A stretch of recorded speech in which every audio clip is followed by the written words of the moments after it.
My eyes fluttered open.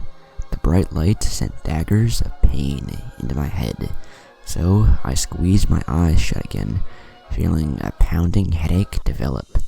At least in death, I thought there would be no pain. Keeping my eyes shut tightly, I tried to prop myself up onto my elbows. The movement in my torso sent more searing pain crackling through my body, and I let out an involuntary gasp. Hey, not too fast.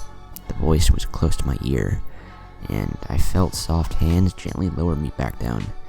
I cracked open one eye, waiting for it to adjust to the light before opening the other. I was lying on a white cot in a room with white walls and white floors, filled by people in white coats. Am I dead? My voice sounded raspy, broken. The voice laughed. I turned to examine its source. A young man in a white coat stood by my side. He had a kind face despite the long scar that ran from his temple to his lips. He watched me with his green eyes. On his coat was a name tag that read, Mason. No, but you gave it your best shot. He checked a clipboard. CL-1823. You took a direct hit from a blaster. You have much severe damage to your internal organs to accompany the rather large entrance wound. To be honest, we're all amazed you're still alive. It took almost 20 hours to get you completely stitched up, inside and out, and there's still no guarantee it will all hold. I tried to sit up again, but he pushed me back down again, gently yet firmly. Where am I? In the hospital wing. He frowned slightly. Have you ever been here before? Almost all troopers visit at least once before they complete their training, just for little things like cuts and scrapes. I shook my head slightly. I had never retained an injury that I thought severe enough to be worth the trip to the hospital wing. Any cuts and scrapes I mended by myself. He shrugged. And welcome. Do me a favor and stay down. I don't need you messing up your stitches. That took a long time, and I doubt any of the staff feel like redoing them right now, okay? I muttered in agreement, and he patted me gently on the shoulder before walking away to check on other patients. Unable to lift myself from the bed, I restored to turning my head to examine the room around me. My fellow troopers filled the beds. The medical staff tended to their minor injuries. None of them seemed to be permanent residents like I was. They were merely having bandages applied or small wounds cleaned. Their trips were in and out, nothing serious, not worth an extended stay. I became aware of a needle in my arm, and I lifted my head a bit to get a better look at it.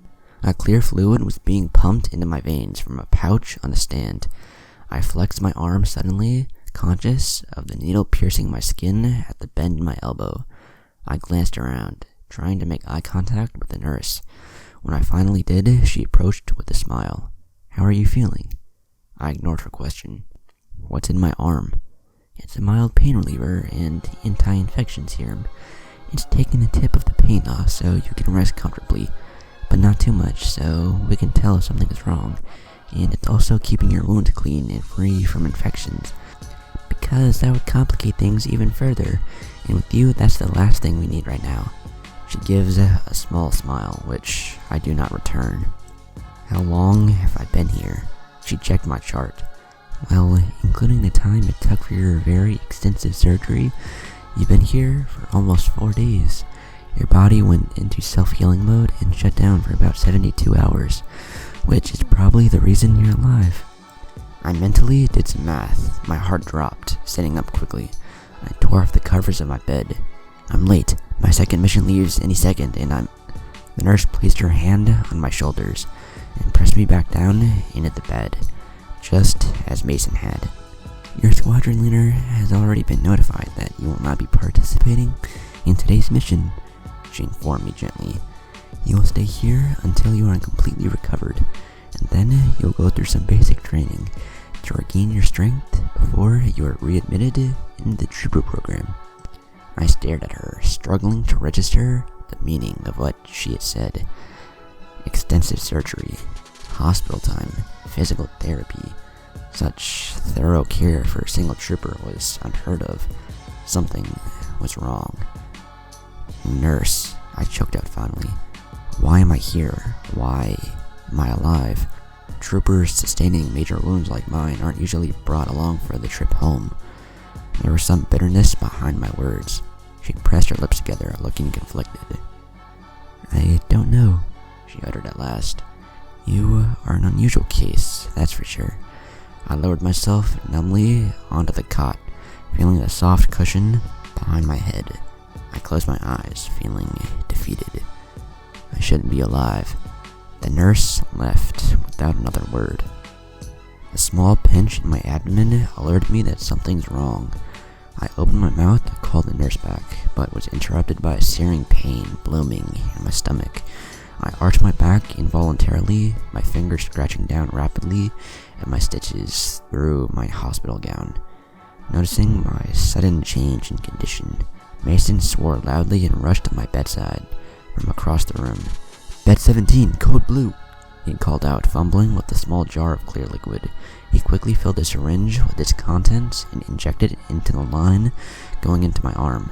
I instantly felt its effects. The pain in my abdomen beginning to fade and a blurriness crowding my mind.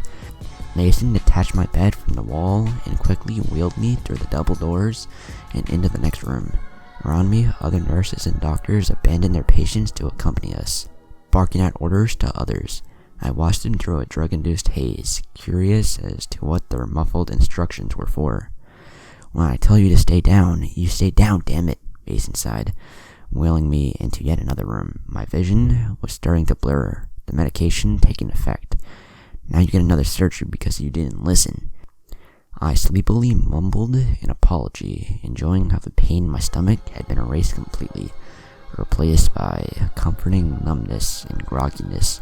The last thing I remember seeing before slipping under was the combination of concern and annoyance in Mason's green eyes as he observed me give in to unconsciousness.